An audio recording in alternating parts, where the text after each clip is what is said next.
네, 시청자 여러분 안녕하십니까? 지역의 이슈를 전문가와 함께 심층 분석하는 시간 헬로 이슈 토크입니다. 코로나19 장기화가 사회 전반에 영향을 미치고 있습니다. 그중 문화예술계를 빼놓을 수 없는데요. 이 사회적 거리두기로 공연과 전시, 행사가 줄줄이 취소되면서 직접적인 타격을 받고 있고 지자체나 관련 단체가 애를 쓰고 있지만 큰 효과가 없다는 현장의 목소리가 들려옵니다. 지금 상황은 어떤지, 앞으로 어느 부분에 더 신경을 써야 할지 패널 두 분 모시고 자세한 이야기 나눠보겠습니다. 함께할 두 분 소개합니다. 작품 영화 전용관 리좀 전신인 시네마테크 창원 창단 멤버, 정책연구소 단디 유진상 소장, 그리고 현재 복합문화공간을 운영 중인 문화기획자, 플랫폼인 창문 하강혁 대표 나오셨습니다. 네, 어서 오십시오. 네, 반갑습니다. 네, 하 대표님께서는 도내에서 어떤 일을 하고 계신지 네. 말씀 부탁드립니다. 네, 저는 창원 상남동에 위치한 복합문화공간 작당을 운영 중입니다.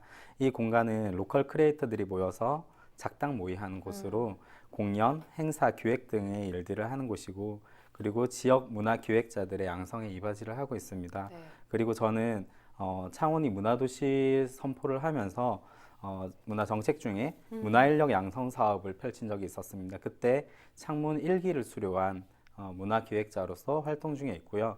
그리고 창문 출신들을 바탕으로 플랫폼인 창문이라는 문화기획단체를 제가 대표로 맡아서 운영 중에 있습니다. 네, 문화기획자 좀 이색적인 것 같은데요. 이 코로나19 확산으로 사람들이 사회적 거리두기를 하면서 문화예술계도 많은 타격을 입었습니다. 기획하시는 대표님께서도 많이 체감을 하실 것 같은데 어떠신가요? 네, 지금 사회적 거리두기를 시행하고 난 다음에 문화예술계 전반은 거의 초토화 상태라고 볼 수 있을 것 같아요. 네. 지금 뭐 기존에 올라왔던 이제 공모 사업이라든지 이런 부분들도 문화예술계는 거의 다 지금 중단된 상황이고요.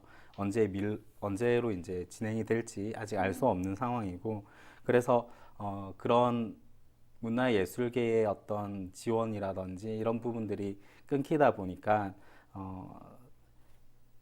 그와 그 문화기획자들은 그와 관련된 일들을 하고 있는데 거의 이제 일감이 사라진 상황인 거죠. 네, 그래서 지금 이 상황에서 저희는 이제 또 저는 공간을 또 운영을 하고 있잖아요. 그래서 작당 공간 대관 사업이 주 사업인데 사회적 거리두기로 인해서 이제 각종 대관 행사들이 다 취소가 된 상황입니다. 그 전에 코로나가 생기기 전에 이제 예약들이 있었는데 다 취소가 됐고요. 그리고 이제 지금 뭐 저희 공간뿐만 아니라 이제 공식적으로 대관을 할 수 있는 행사장이라든지 이런 것들은 다 중단된 상황으로 이제 이것들이 조금 더 장기화되면 폐쇄될 위기에 처해 되지 않을까라는 생각이 듭니다. 폐쇄 위기에 놓였다는 말씀은 이 생계에 지장이 생길 거다 이렇게 제가 해석을 좀 할 수 있을 것 같은데요. 문화예술인들이 참 힘드실 것 같습니다. 어떤가요? 네, 맞습니다. 지금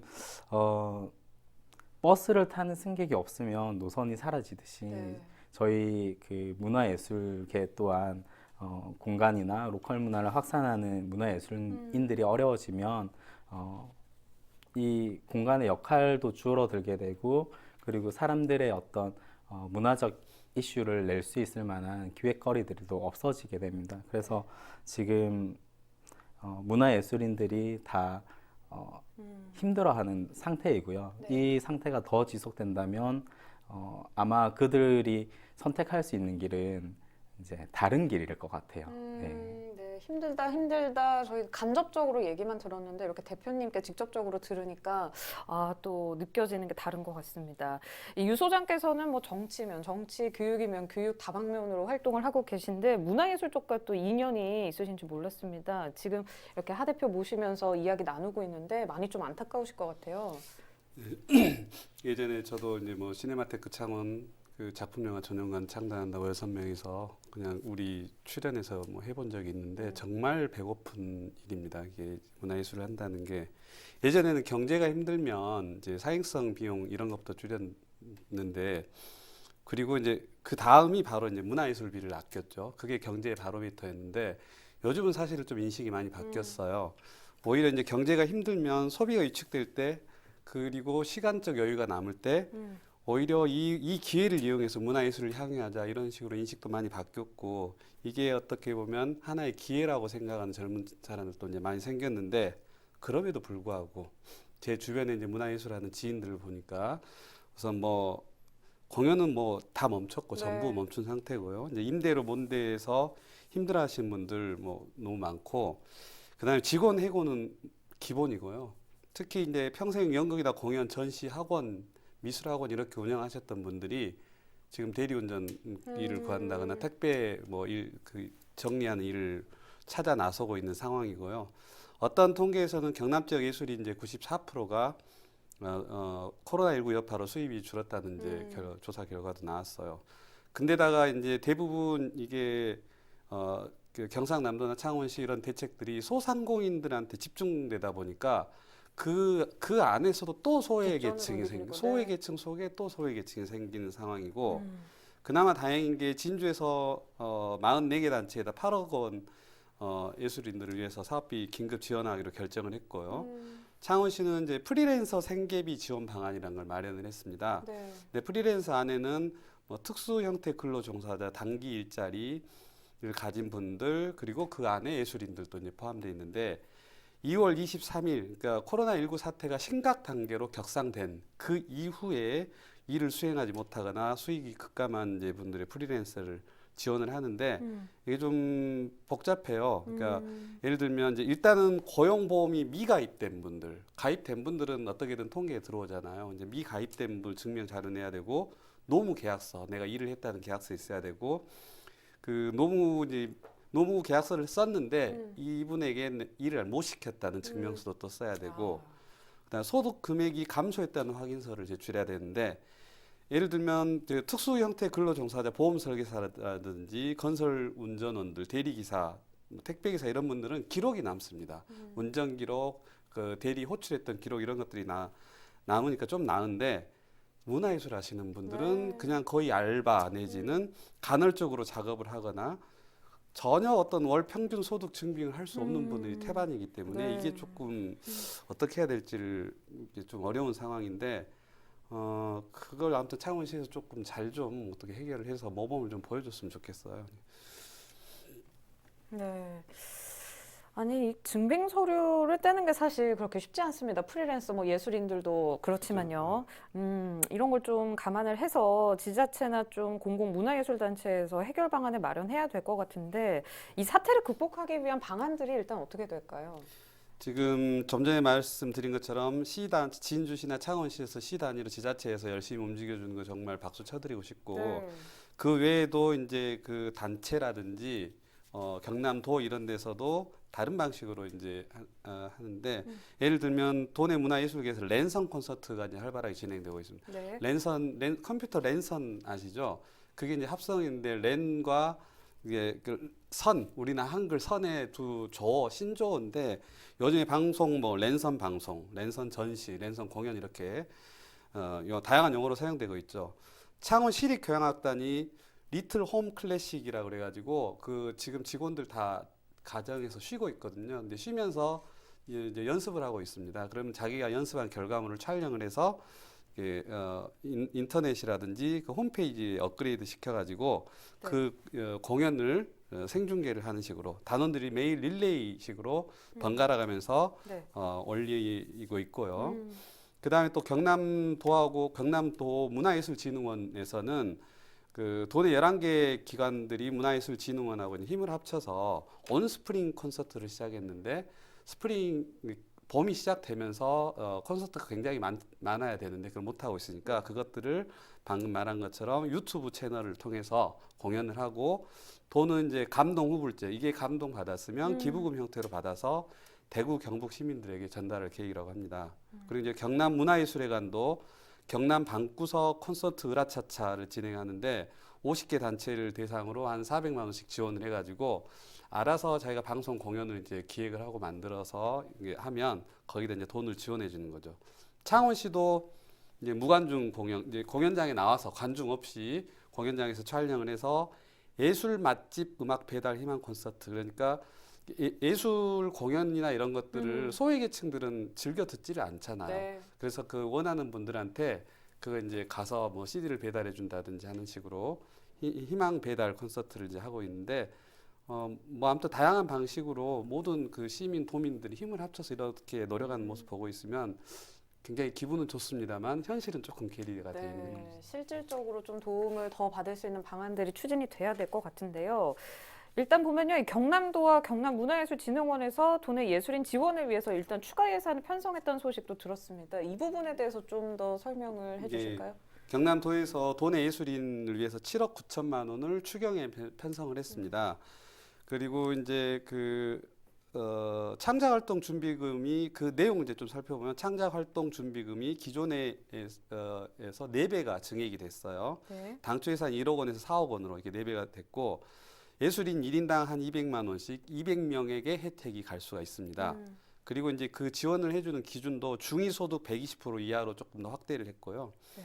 이 금액은 정부에서 지원하는 그 한국예술인복지재단에서 하는 창작준비금이라고 또 비슷한 성격이 있는데 그거하고는 또 별도로 그래서 이제 거의 준비 직전 지급 직전 단계에 와 있고 피해 예술 단체를 또 지원하는 게 있는데 이제 코로나19로 직접적인 피해를 받은 걸 이제 증빙을 하면 500만 원까지 예술 단체에다가 500만 원까지 지원을 하고 이게 이제 30개 단체에 지원할 수 있는 비용 재원을 확보를 했습니다. 1억 5천만 원. 네. 그다음에 예술인 복지 사업을 확대를 이제 했는데 우리 뭐 도시재생 사업을 한다거나 어디 뭐 그 열악한 지역에 뭐 초등학교, 중학교 이렇게 학생들 또는 어르신들한테 공연을 해줘야 되는데 소외된 그런 분들한테 공연을 예술인을 파견을 하는 거예요. 그림을 그려준다거나. 그래서 40명의 예술인들한테 돈을 지원을 해주고 자발적으로 그렇게 문화예술 활동을 하게 되면 돈을 지원해주는 예술인 복지 사업이 있고 그다음에 예술인 창작자금 대출 지원이 있는데 이건 이제 최대 1인당 5천만 원까지 창작 공간을 운영하기 위한 운영비를 이제 대출을 받으면 그 이제 5천만 원을 지원하는 게 아니라 그 대출금 이자 뭐에 대한 2.5%까지 그걸 이제 지원해 주는 거고 그다음에 여기에 조금 재밌는데 중증 질환이나 수술 등이 필요한 예술인들에게 의료비 지원을 해주는 사업이 있습니다. 1인당 최대 500만 원까지. 그래서 그리고 이제 최근에 또 도하고 문화예술진흥원에서 공연장과 문화예술 시설 방역을 한다거나 마스크를 지원해주는 이런 일도 하고 있습니다. 네, 알겠습니다. 유 소장께서 경남 도내 이런 예술, 문화 이렇게 지원들이 실질적으로 이루어지고 있다라고 말씀을 해주셨는데 어떻게 실효성이 있는 것 같으세요? 좀 도움이 되고 있습니까? 어떻습니까? 저 개인적으로는 저희 공간은 뭐 아까 얘기하셨던 그런 사각지대에 있는 공간인 것 같아요. 네. 표면적으로는 공공의 역할을 하는 문화 공간인데 실제로 사업자 등록상 개인 사업자로 되어 있거든요. 그러다 보니까 이런 지원의 혜택에서는 밖에 있기 마련이고요. 그리고 문화기획자 역시 좀 마찬가지인 것 같습니다. 예술인 등록을 하기 위해서는 순수 예술의 활동 관련된 증명을 해야 되는데 문화기획자는 순수 예술인이 아니거든요. 그러다 보니까 이 문화기획자에 대한 증명이라든지 지원 같은 것들이 전혀 없는 상황이고요. 아까 얘기하셨던 이런 피해 예술 단체나 아니면 예술인들한테 이제 직접 지원이 가고 있는데 사실은 예술인들이 기획 단계를 거치지 않으면 사실 어떤 성과물들이 나오기가 좀 어렵거든요. 그래서 문화기획자들이 있는데 그런 문화기획자들에 대한 지원들도 좀 있어야 되지 않을까라는 생각이 있습니다. 아예 범위 내에 속하지도 못해서 네. 지원을 못 받고 있다 이런 말씀이신 것 같은데요. 이런 부분이 다 고려가 돼야 되지 않나 싶은데 왜 잘 이루어지지 않고 있다고 보시는지. 아마 이 자리에 제가 아니라 예술인 등록이 되어 있던 다른 분이 나오셨으면 좀 다른 얘기들이 나왔을 것 같은데요. 그 문화기획자며 사설문화공간 등은 이런 문화복지 사각지대에 놓여 있는 것뿐만 아니라 대부분이 자신의 사비를 들여서 이런 공공의 성격을 좀 띠는 일들을 하고 있습니다.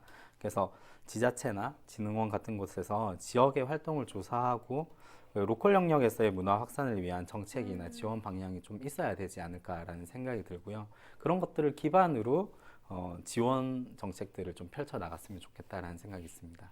열악한데 운영하고 계신 대표님이 진짜 대단하게 느껴지는데요. 유 소장께서는 이런 불협화음이 왜 생긴다고 보십니까? 방금 말씀하신 것처럼 그 도시재생을 예를 들어보면 거기에 이제 시민운동 하시는 중간 지원자들이 있어요. 그 공무원들이나 설계자하고 그 직접 주민들하고 연결을 하면서 활동가들이 있는데 그분들이 정식 월급이 없어요. 비슷한 네. 상황이거든요. 그래서 저도 이제 지속적으로 이야기를 하고 있는데 그분들을 정식으로 훈련시켜서 월급을 드려야지 안정된 좀 더 이제 열정 페이가 아닌 네. 본격적인 활동을 할 수 있다.